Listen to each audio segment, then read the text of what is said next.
is Wednesday. At nandito na ako sa bus. Malapit na ako sa office. So, kumusta na araw niyo mga guys? Magsama ko kayo sa aking pagpapasok sa trabaho. So, ngayon, nakababa na po ako ng bus at maglalakad na going to office. So, outfit, check muna natin. Yan, ma'am, terno. Terno ang lola mo ngayon. Thank you. So, ngayon, dito ako dumaan sa Manila Prince. Ay, Pearl pala, sorry. So, ako dumaan sa Pearl Hotel para shortcut ang lola mo. So, yun. Kaya ako nakakap kasi, kaya ako nakatalo ngayon. Dahil nilalamig yung aking bunbun.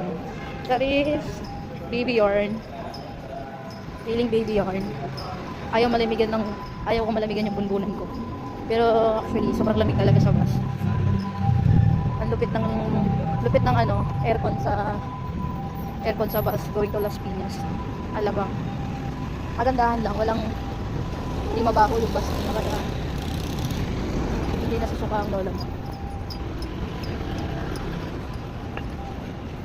So ngayon, dito na ako sa may kaya lakad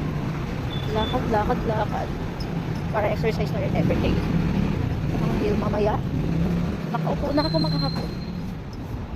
Ang tayo na lang ay iihi. Ganon.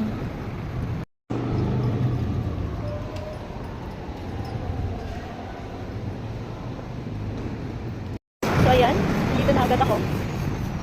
Ang bilis lang kasi pagbaba ko kunting lakad na lang ay office na namin. So yan. Diyan kami sa taas. Wala ka naman sa baba. No? So ayan, dito kami. Dito na lakad. Kunting kembot lang actually. Makakarating ka na agad sa trabaho namin. Morning, ma'am! Ayan. Ito ko yung at ito yung mga mangga. Naaakit ako sa mga manggong yan. Dahil sobrang dami ng mangga, guys. Yun ang daming bunga. Yung ang aga-aga naglalaway na. Yung everyday may pasok, tapos naglalaway na ako araw-araw. Dahil sa mangga yung nakakaakit. Naku, kung nandyan lang yan sa probinsya, inakyat ko na yan. So yun lang. Bye. Ingat kayo, guys.